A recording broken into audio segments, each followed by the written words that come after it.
The small town of Pine Ridge hadn't seen much excitement in years.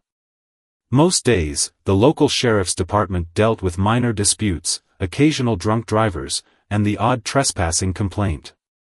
But on a crisp autumn morning, everything changed when they arrested 78-year-old Robert Wilson, a Korean War veteran who had lived quietly in the community for decades. Robert lived alone in a modest house at the edge of town.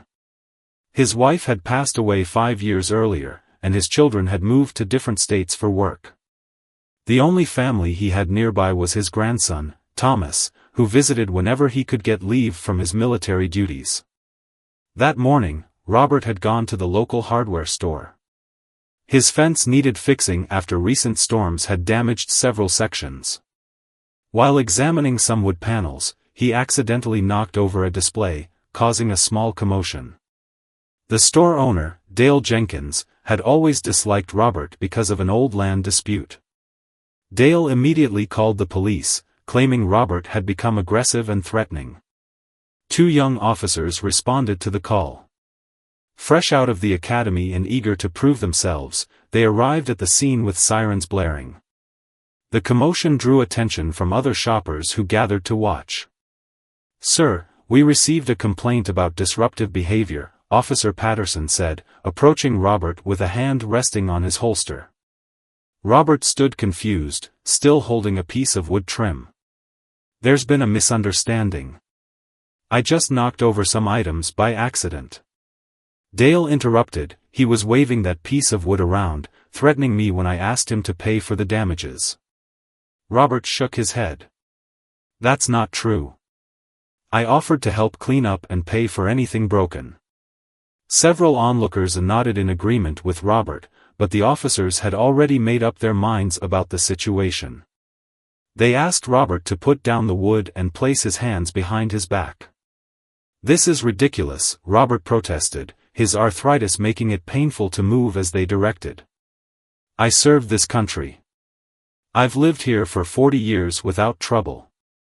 "Sir, please cooperate or we'll have to use force," Officer Mills warned, reaching for his handcuffs.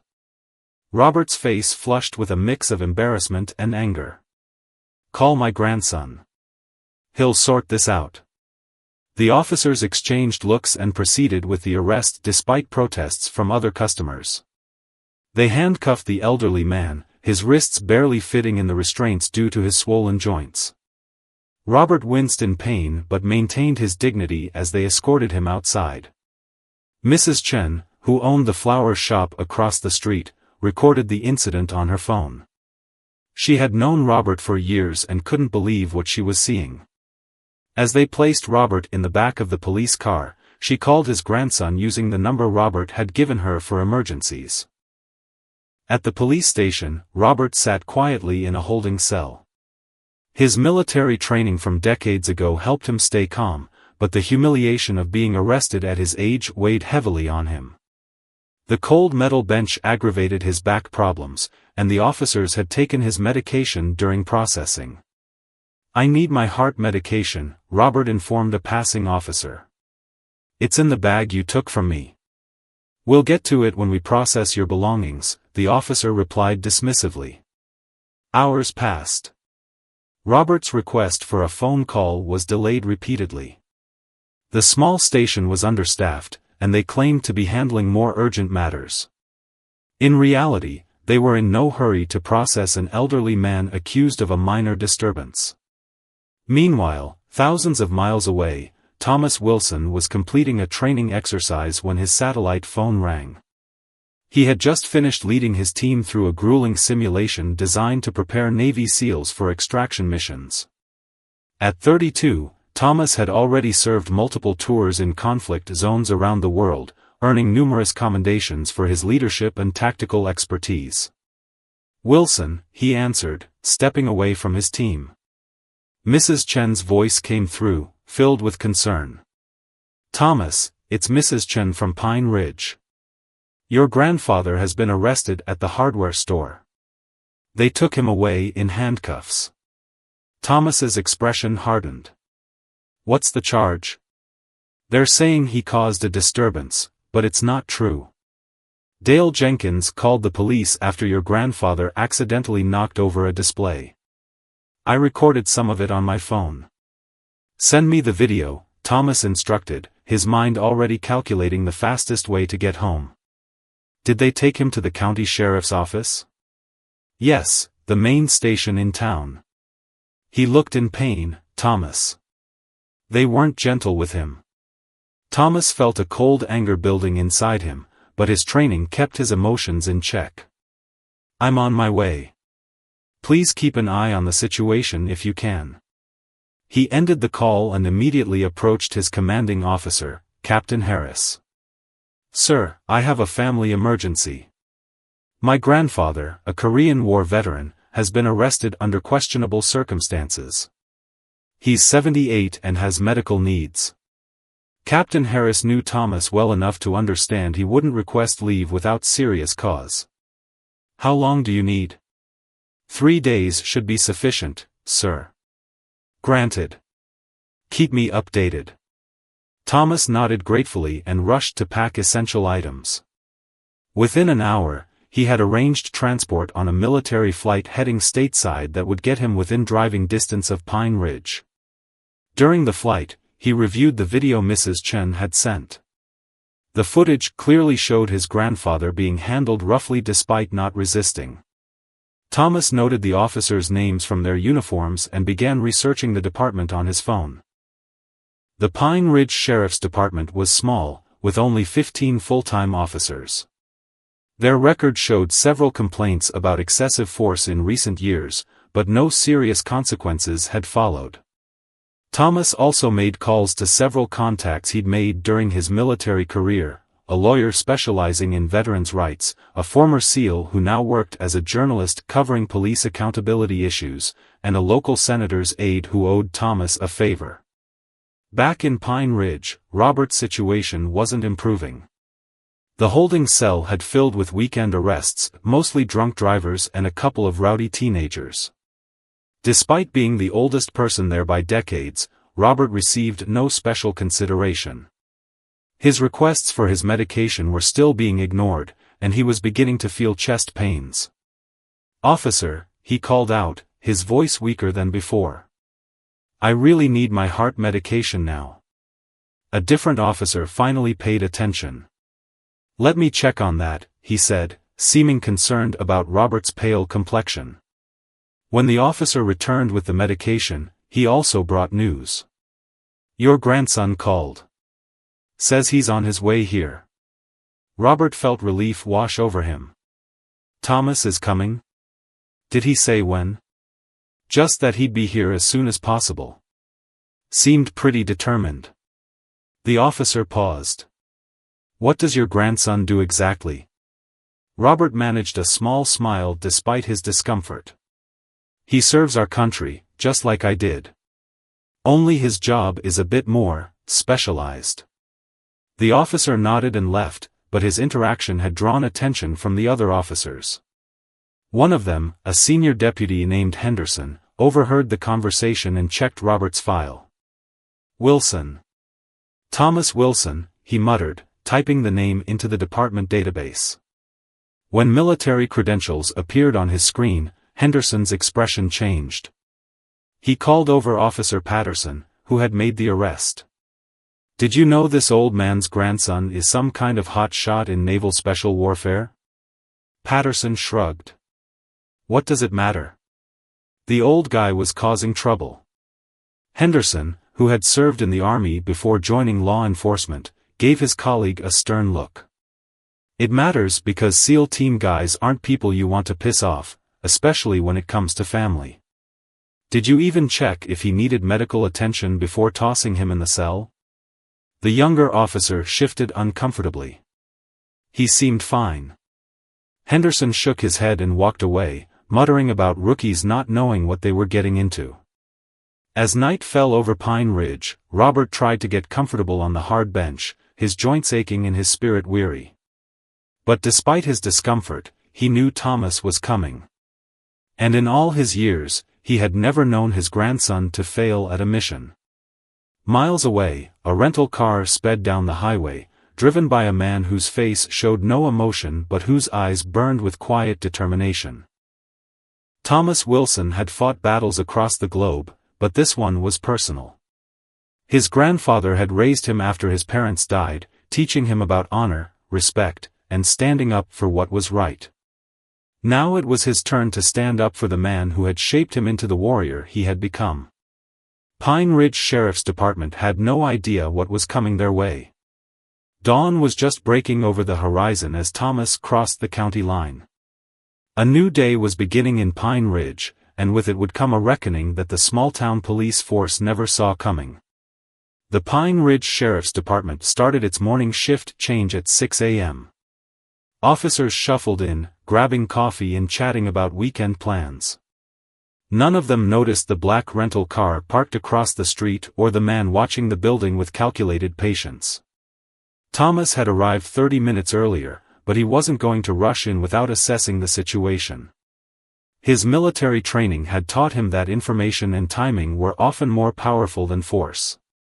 He watched the officers arriving, counting personnel and noting security measures.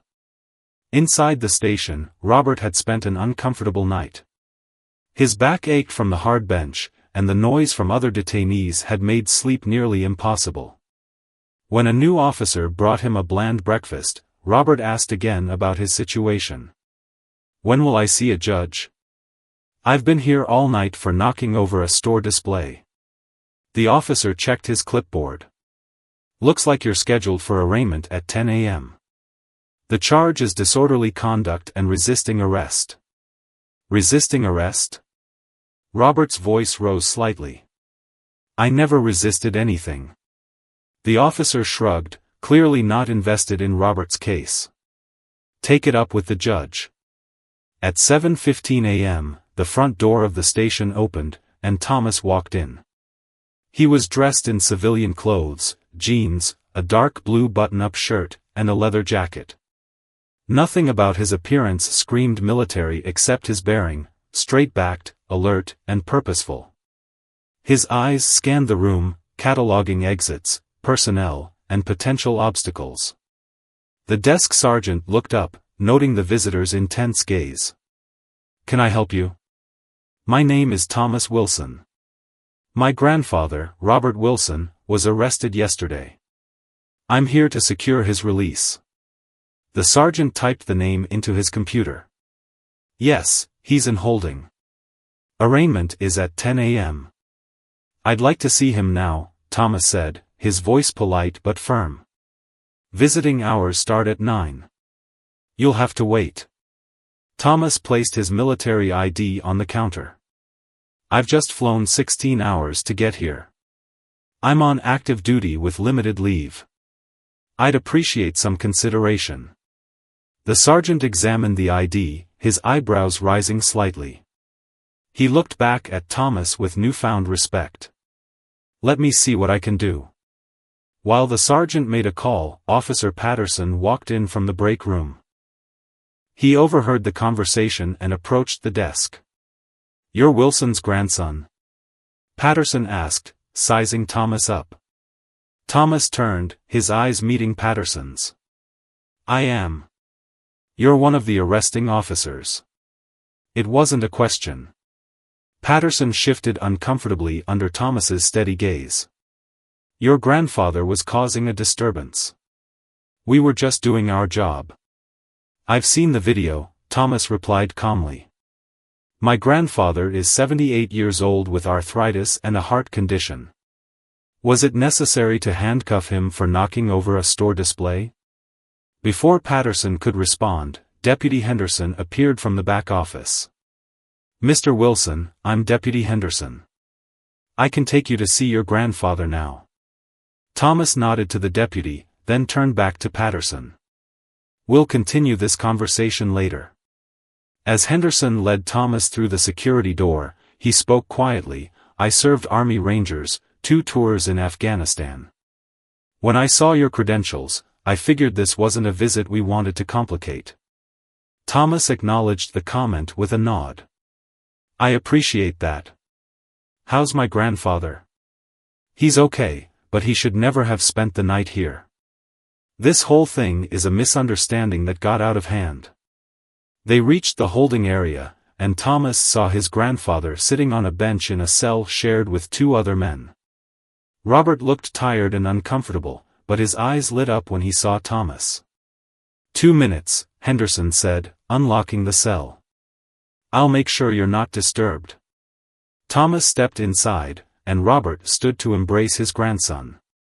Despite his discomfort, the old veteran's grip was still firm. You didn't have to come all this way, Robert said, though the relief in his voice was evident. Of course I did, Thomas replied.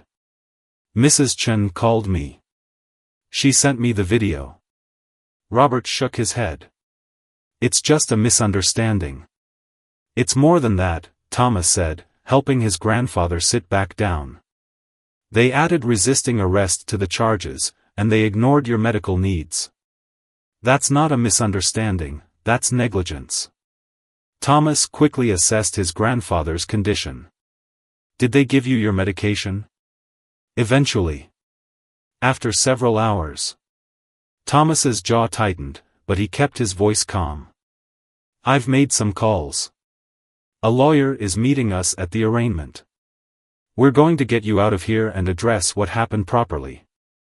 I don't want trouble, Thomas. This is a small town.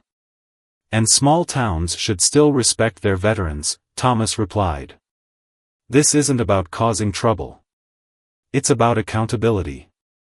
Their conversation was interrupted when Henderson returned. Time's up. Thomas squeezed his grandfather's shoulder. I'll see you at the arraignment. Everything's going to be okay. As Henderson escorted Thomas back to the front of the station, Thomas asked, Who's the officer in charge today? Lieutenant Barker. He just arrived. I'd like to speak with him.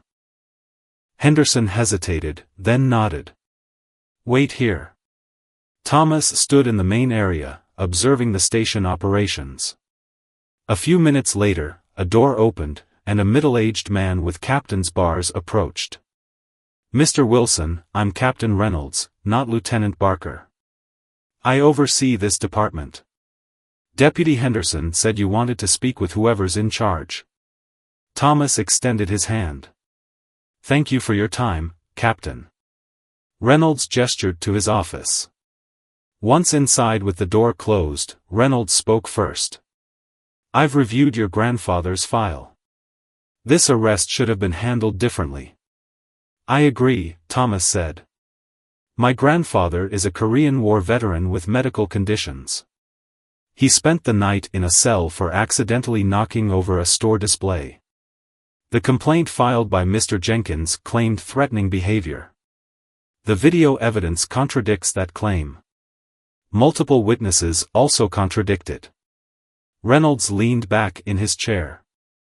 You seem well prepared for someone who just arrived in town. When it comes to family, Captain, preparation is essential. Their eyes met in a moment of professional assessment. Reynolds was the first to look away. What are you looking for here, Mr. Wilson? First, my grandfather's immediate release, charges dropped. Second, a formal apology from your department. Third, a review of your officers' conduct and training procedures regarding elderly citizens and veterans. That's a lot to ask based on one incident. Thomas leaned forward slightly. This isn't just about my grandfather, Captain. It's about ensuring this doesn't happen to anyone else's grandfather. I've researched your department. There have been 3 complaints of excessive force in the past year alone. Reynolds's expression darkened.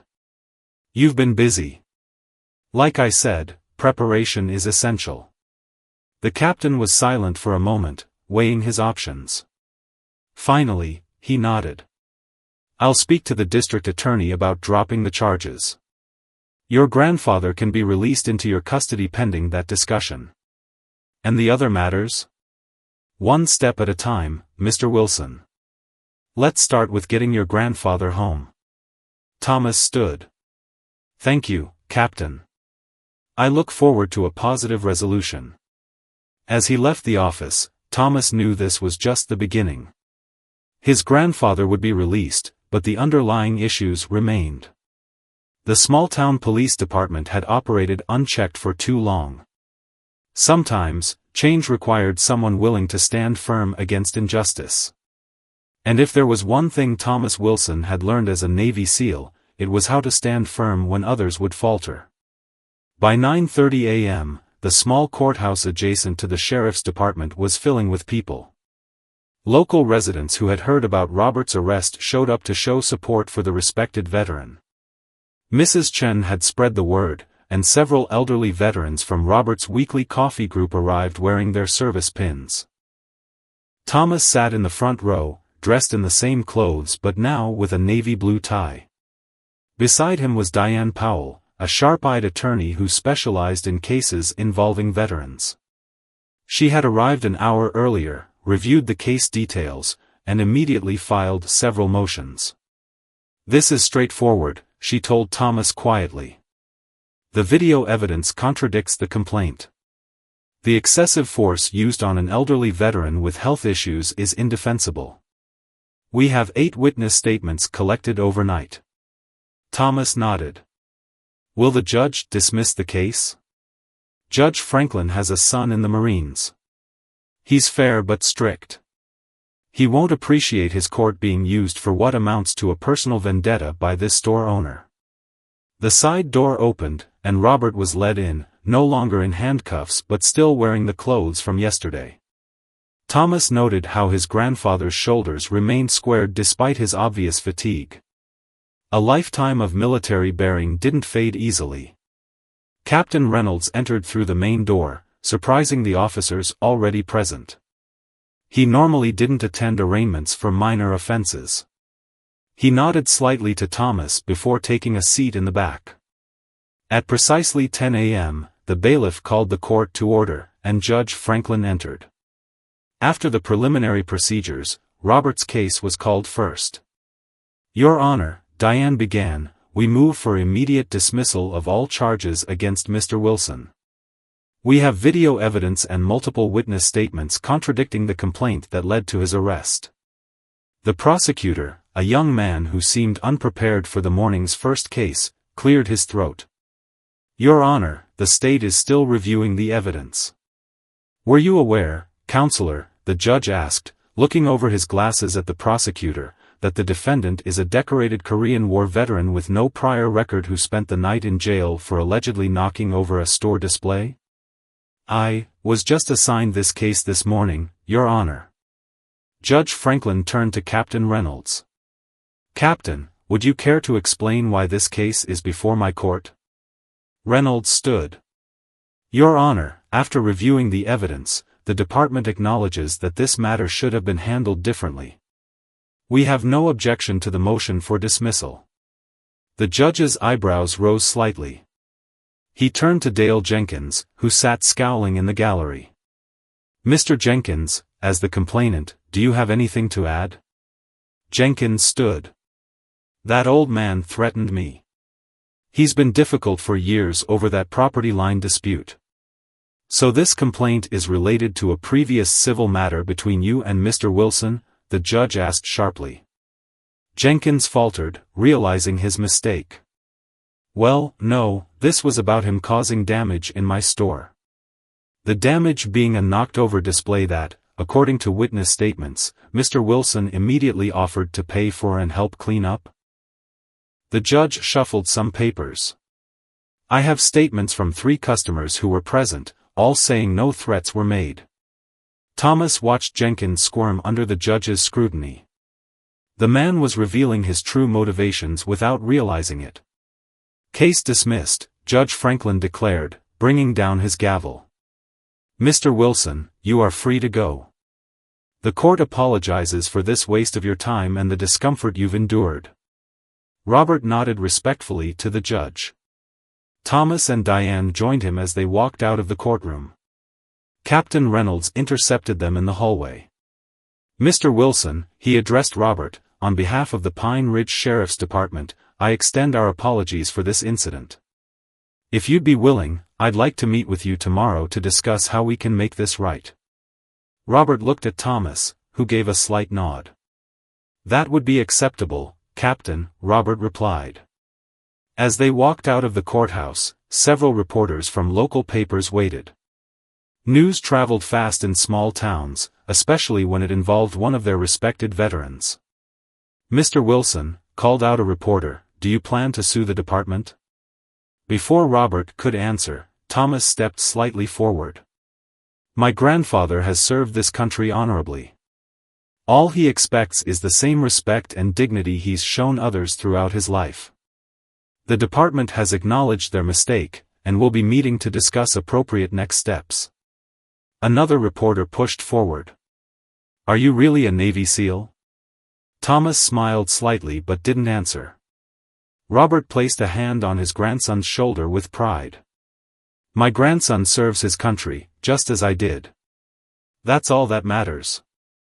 As they walked to Thomas's rental car, several of Robert's veteran friends approached to check on him. The community's support was evident, and it clearly moved the elderly man. "Let's get you home," Thomas said gently. "You need rest, a shower, and a decent meal." Robert nodded, suddenly looking his age. "I never thought I'd spend a night in jail at my age." "It shouldn't have happened," Thomas replied, helping him into the car. "And we're going to make sure it doesn't happen to anyone else." As they drove away from the courthouse, neither man noticed Dale Jenkins watching them from his parked truck, his face twisted with anger and resentment. The matter was far from over in his mind. Robert's house looked exactly as Thomas remembered it, a modest one-story home with a well-kept lawn and American flag flying by the front door. Inside, time seemed to stand still. The same family photos lined the walls, including several of Thomas in his uniform at various stages of his military career. After helping his grandfather get cleaned up and changed into fresh clothes, Thomas prepared a simple meal while Robert rested in his favorite armchair. The events of the past 24 hours had taken their toll on the elderly man, though he tried not to show it. "You don't have to fuss over me," Robert said, watching Thomas move efficiently around the kitchen. "I'm not an invalid." Thomas smiled. "You taught me to take care of the people who matter. That's what I'm doing." As they ate lunch, Thomas gently brought up the meeting scheduled with Captain Reynolds for the following morning. "What exactly do you want to come from this, Grandpa? We could pursue legal action if you wanted." Robert shook his head. "I don't want money or a lawsuit. Those young officers need better training, not punishment. They treated me like a criminal because they didn't know better." "They should have known better," Thomas countered. "Basic human decency doesn't require special training." "Maybe not," Robert acknowledged, "but respecting elders isn't what it used to be. I want this to be a learning opportunity for the department. That's all." Their conversation was interrupted by a knock at the door. Thomas answered it to find Mrs. Chen holding a large pot of homemade soup and a basket of fresh bread. "For Mr. Wilson," she said, handing the items to Thomas. "And these too." She produced a stack of cards from her purse. "From people in town. Everyone is talking about what happened." Thomas invited her in, and Mrs. Chen sat with Robert, filling him in on the town's reaction to his arrest and release. "Dale Jenkins is getting a lot of cold shoulders today," she reported with satisfaction. "Nobody believes his version of events. The video I took has been shared all over town." After Mrs. Chen left, more visitors arrived, neighbors bringing food, fellow veterans offering support, even the local pastor stopped by. Thomas observed how each interaction energized his grandfather despite his fatigue. This community connection was clearly an important part of Robert's life. By evening, Robert was exhausted but in good spirits. Thomas ensured he took his medication and helped him to bed early. Once his grandfather was asleep, Thomas sat at the kitchen table with his laptop, reviewing information about the Pine Ridge Sheriff's Department. His research revealed a pattern of minor complaints that had been dismissed or buried over the years. Nothing serious enough to make headlines, but together they painted a picture of a department that lacked proper oversight and training. Thomas made notes for the meeting with Captain Reynolds, focusing on practical solutions rather than accusations. The next morning, Thomas woke early and went for a run, a habit that helped him think clearly. The small town was peaceful at dawn, with only a few cars on the roads and lights beginning to appear in windows. He thought about how different this quiet community was from the war zones he'd operated in, yet injustice could exist anywhere.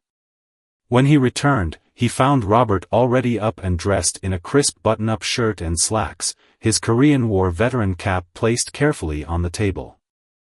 "You're planning to come to the meeting?" Thomas asked, surprised. "It's my fight too," Robert replied firmly.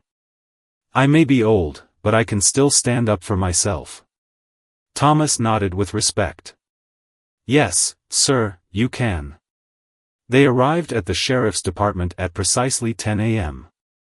Captain Reynolds was waiting for them in the conference room, along with Deputy Henderson and, surprisingly, the mayor of Pine Ridge, Alan Cooper. "Mr. Wilson, thank you for coming," Reynolds greeted them, shaking Robert's hand first, then Thomas's. "I've asked the mayor to join us because I believe what we discussed today has implications for town policy, not just department procedures." The mayor, a balding man in his 60s, stepped forward. "Mr. Wilson, on behalf of Pine Ridge, I want to personally apologize for what happened. You've been a respected member of this community for decades. This incident should never have occurred." Robert accepted the apology with quiet dignity. "Thank you, Mayor Cooper. I appreciate that. Please, have a seat," Captain Reynolds gestured to the table. "I've reviewed the entire incident, including the officer's body camera footage. There were multiple failures in procedure and judgment." Thomas noted how the captain took responsibility without making excuses. It was a promising start. "I'd like to hear your thoughts on how we should address this," Reynolds continued, looking between Robert and Thomas. Robert spoke first. "I don't want those young officers punished. They need training, not discipline." Thomas opened his notebook. "I've prepared some suggestions based on programs implemented in other communities. They focus on 3 areas: training for officers on interacting with elderly citizens and veterans, review procedures for arrests involving nonviolent offenses, and community oversight measures." The mayor and captain exchanged glances. "That sounds very comprehensive," the mayor said cautiously. "It's not about pointing fingers," Thomas clarified. "It's about preventing similar situations in the future." Captain Reynolds nodded slowly. "We're open to your suggestions. In fact, I have some ideas of my own to add." As the meeting continued, it became clear that both sides wanted positive change. What had begun as a terrible incident was transforming into an opportunity for community improvement. Robert watched with pride as his grandson presented his ideas with the same precision and focus he brought to military operations. Outside the station, Dale Jenkins sat in his truck, watching the meeting through the conference room windows, his resentment growing by the minute. The week following the meeting brought swift changes to Pine Ridge. Captain Reynolds, seemingly energized by Thomas's suggestions, implemented an immediate training program for his officers. Deputy Henderson volunteered to lead workshops on respectful interactions with elderly citizens and veterans, drawing on both his military background and law enforcement experience. Local newspapers covered the story extensively. Headlines praised the positive community response and collaborative approach to police reform. The mayor, sensing a political opportunity, announced a new civilian oversight committee that would include 2 retired veterans, one of whom would be Robert. For Robert, the attention was both gratifying and overwhelming. He appreciated the respect but disliked being treated as a symbol rather than a person. Each morning, Thomas found him sitting on the porch, drinking coffee and reading the latest newspaper coverage with a mixture of pride and embarrassment. "I never wanted to be a local celebrity," Robert commented as Thomas joined him one morning. "Especially not at my age." Thomas smiled. "You're helping change things for the better." That's worth a little discomfort. How much longer can you stay? Robert asked, changing the subject. He knew his grandson's leave was limited. 3 more days. My commanding officer granted an extension when I explained what we're accomplishing here. Robert nodded, looking out at the quiet street. You've done more than enough already. I'll be fine when you go back. Thomas wasn't so sure. Dale Jenkins had been unusually quiet since the courthouse dismissal, and that concerned him. People like Jenkins rarely accepted defeat gracefully.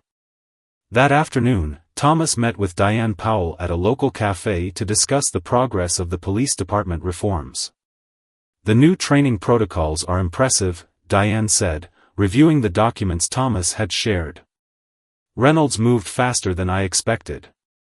He's smart enough to see which way the wind is blowing, Thomas replied. Better to lead the change than be forced into it. Diane nodded. What about Jenkins? Any trouble from that quarter? Nothing yet. That's what worries me. I've been looking into his business dealings, Diane said, lowering her voice. There are some irregularities with his property taxes and building permits. Nothing major, but enough leverage if we need it. Thomas appreciated her thoroughness. Let's hope we don't need it. I'd rather this whole situation resolved peacefully. As they spoke, Officers Patterson and Mills entered the cafe. They spotted Thomas and hesitated before approaching his table. Mr. Wilson, Patterson began awkwardly. We wanted to speak with you privately. Thomas gestured to the empty chairs. Please, join us. This is Diane Powell, my grandfather's attorney. The officers exchanged glances before sitting down. Mills, the younger of the two, spoke first. We wanted to apologize personally for how we treated your grandfather. The training sessions with Deputy Henderson have been eye-opening. Patterson nodded. We followed procedure, but that doesn't mean we did the right thing. I've been thinking about it a lot. Thomas studied their faces, seeing genuine remorse rather than mere political correctness. I appreciate that. My grandfather doesn't want anyone punished. He just wants things to improve. That's why we volunteered to be part of the new community outreach program, Mills said. We'll be visiting senior centers and veterans groups monthly, building relationships instead of just responding to calls. Thomas felt a small sense of victory. These were exactly the kind of changes he'd hoped to see. That's excellent. I'd be happy to tell my grandfather about your initiative. After the officers left, Diane smiled. Well, that was unexpected. Change happens one person at a time, Thomas replied. Those two might actually mean it. Later that evening, Thomas drove to the hardware store in the next town over to purchase supplies for fixing Robert's fence, the project that had started this whole ordeal. As he loaded lumber into his rental car, a truck pulled up beside him. Dale Jenkins stepped out, his face flushed with what Thomas recognized as liquid courage. So you think you've won, do you? Jenkins slurred slightly. Your grandfather gets special treatment because he wore a uniform 50 years ago, and now you've got the whole town feeling sorry for him. Thomas continued loading the lumber, keeping his movements deliberate and calm. Mr. Jenkins, this isn't a good time for this conversation. The old man has been a thorn in my side for years with that property dispute, Jenkins continued, ignoring Thomas's warning. Think you can waltz in here with your military background and intimidate everyone? This town was fine before you showed up. Thomas closed the trunk and turned to face Jenkins directly. My grandfather just wants to live in peace. Whatever dispute you had with him in the past isn't worth this level of hostility. You don't know anything about it, Jenkins spat. Your precious grandfather isn't the saint everyone thinks he is. Thomas noticed Jenkins's hand drift toward his jacket pocket. His training kicked in, assessing the potential threat without appearing alarmed. Why don't we both go home and cool off? Thomas suggested, maintaining a neutral tone while positioning himself strategically. Nothing good will come from escalating this situation. Jenkins laughed bitterly. Always the reasonable one, aren't you? Just like him. Acting all innocent while taking what doesn't belong to you. Before Thomas could respond, Deputy Henderson's patrol car pulled into the parking lot, its presence immediately drawing Jenkins's attention. The deputy hadn't noticed them yet, apparently just stopping to purchase something. Jenkins's demeanor changed instantly. He backed toward his truck. "This isn't over," he muttered, getting into his vehicle. "Not by a long shot." As Jenkins drove away, Thomas took a deep breath. The confrontation confirmed his suspicions. Jenkins's resentment went deeper than a simple store incident. Whatever property dispute existed between him and Robert had festered for years, and Jenkins wasn't going to let it go easily. Thomas decided it was time to learn exactly what had happened between the two men all those years ago. Understanding the past might be the key to preventing future trouble.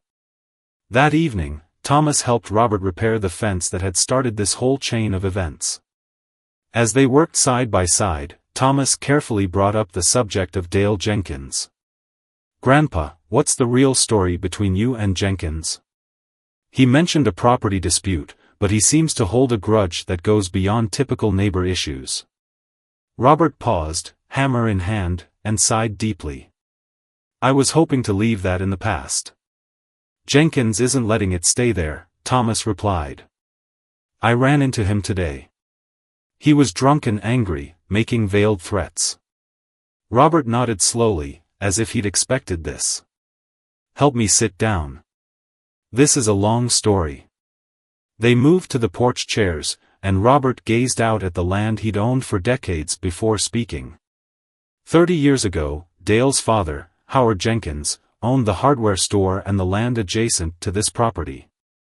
Howard was a good man, fair in business and friendly as a neighbor. "We used to fish together on weekends." Thomas listened quietly, sensing the importance of the history. "When your grandmother and I wanted to expand our property to build a workshop, Howard agreed to sell us 5 acres of his unused land. We shook hands on the deal, and I gave him a down payment while the paperwork was being prepared." Robert's expression darkened. Then Howard had a sudden heart attack. Dale inherited everything, including the hardware store and all the land. When I approached him about completing our deal, he claimed to know nothing about it. Said his father never mentioned selling any land, and my down payment was probably just a loan. "Did you have anything in writing?" Thomas asked. "Just a handwritten receipt for the down payment, which Dale claimed was for store credit. Back then, people did business differently. A handshake meant something." Robert shook his head. "I could have fought it in court, but it would have been my word against his, and legal fees would have cost more than the land was worth." "So you just let it go?" Thomas found that hard to believe. "Not exactly. I complained to friends in town, and word spread. Dale's reputation suffered. Some people stopped shopping at his store. He blamed me for turning the town against him, but it was his own dishonesty that did that." Thomas began to understand. "And the boundary between your properties became the 5 acres in question?" "Yes. The land sits empty to this day. Dale won't use it out of spite, and he won't sell it either. Every time he sees me, he's reminded of how the town took my side in the matter." "That explains his animosity," Thomas said. "He's been nursing this grudge for decades." "Some people can't let go of the past," Robert replied. "I've made peace with it. I have enough land for my needs." Thomas wasn't convinced his grandfather had completely moved on, but he appreciated knowing the full story. The next day, he visited the county clerk's office to research the property records himself. What he found was interesting. The 5 acres in question had indeed remained undeveloped, but more importantly, Dale Jenkins had taken out a substantial loan against all his properties just 6 months ago. The hardware store appeared to be struggling financially, perhaps explaining why Jenkins had become more aggressive recently. Thomas was mulling over this information at the local diner when Deputy Henderson slid into the booth across from him.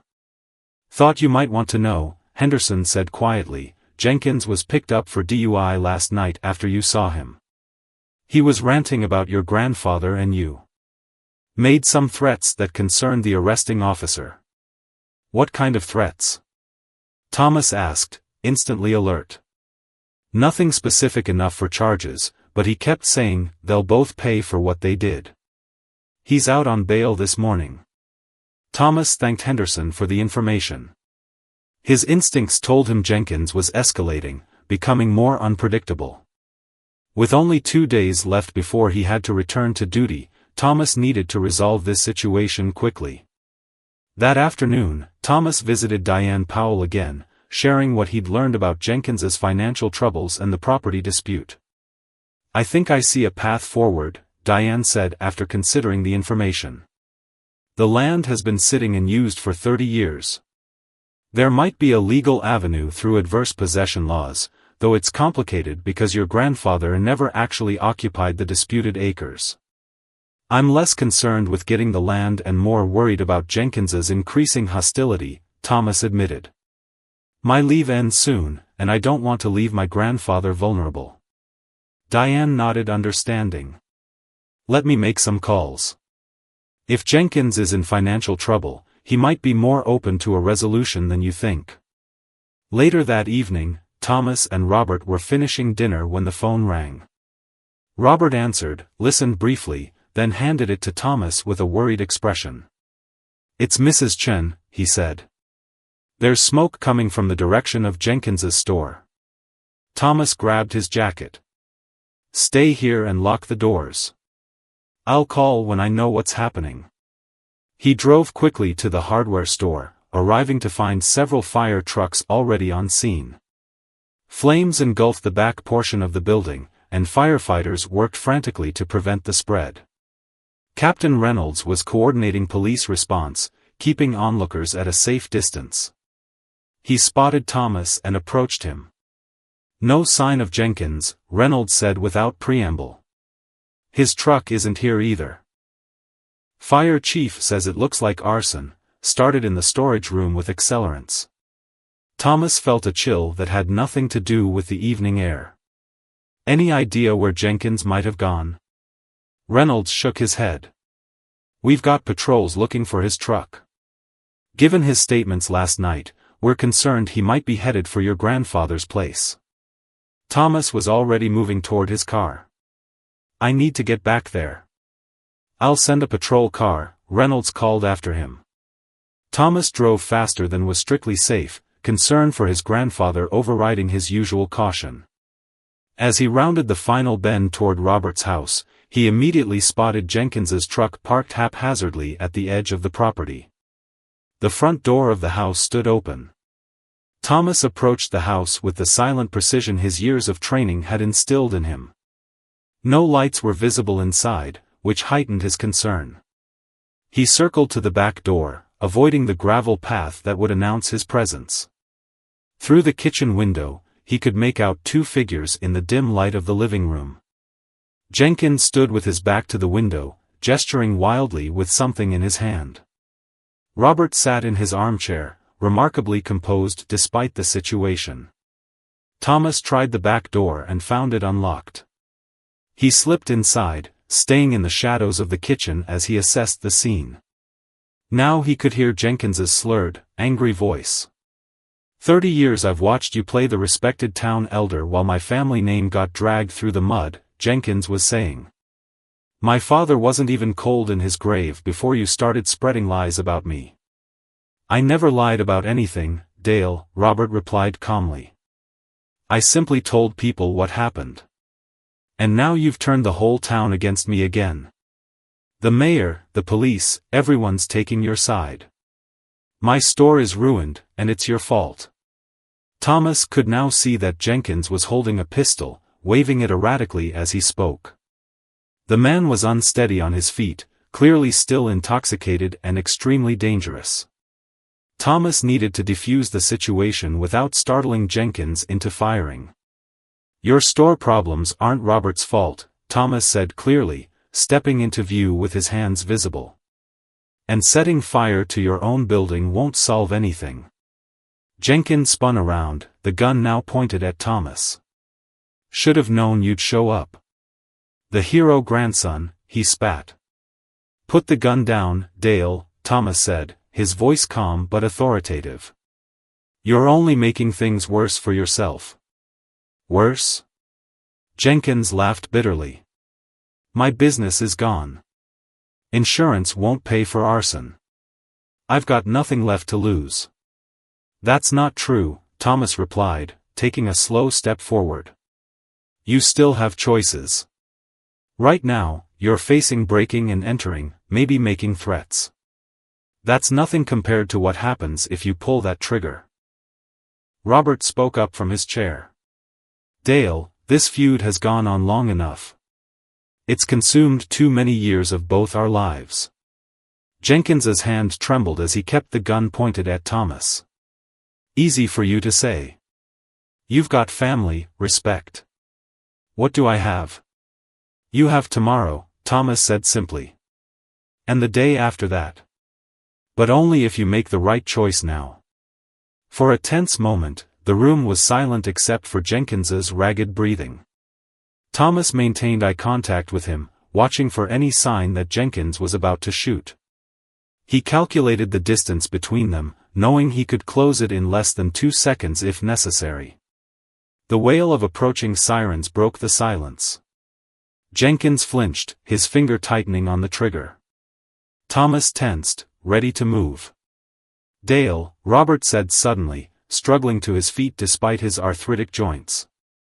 I want to show you something. Jenkins hesitated, confused by the older man's actions. Robert slowly walked to a desk drawer and pulled out a yellowed piece of paper. This is the receipt your father wrote me for that land payment, Robert explained, holding it out. I've kept it all these years, not to use against you, but to remember Howard. He was a good man and a good friend. Jenkins stared at the paper, his gun hand lowering slightly. I never lied about our agreement, Dale. But maybe I should have tried harder to talk to you directly instead of letting the town take sides. That was my mistake. Thomas watched the conflict play across Jenkins's face, anger battling with doubt and the weight of 30 years of bitterness. The land doesn't matter anymore, Robert continued. What matters is breaking this cycle before it destroys everything. The sirens grew louder as police cars pulled up outside. Through the window, Thomas could see officers taking positions around the house. It's over, Dale, Thomas said quietly. But how it ends is still up to you. Jenkins looked from Robert to Thomas, then at the receipt still held in Robert's shaking hand. Slowly, he lowered the gun. I didn't burn the store, he said, his voice breaking. I went there to get some things and found it already on fire. I panicked and came here. I don't even know why. As if the admission had drained the last of his energy, Jenkins sank onto the couch, the gun now hanging loosely from his fingers. I've hated you for so long, he said to Robert. I don't even remember how to stop. Thomas carefully approached and took the gun from Jenkins's unresisting hand just as Captain Reynolds's voice came through a megaphone from outside. Dale Jenkins, this is Captain Reynolds. Come out with your hands up. Thomas went to the door and signaled to the officers that the situation was under control. As they entered to take Jenkins into custody, the man offered no resistance. Before they led him away, Jenkins turned to Robert one last time. I'm sorry, he said simply. Robert nodded. I know. After the police left with Jenkins, Thomas and Robert sat together in the quiet house, processing the events of the evening. Did you mean what you said about breaking the cycle? Thomas asked. Robert nodded. Life's too short for 30-year grudges. I should have reached out to him years ago instead of letting it fester. The next day brought news that the fire investigator had determined the hardware store fire was caused by faulty wiring, not arson.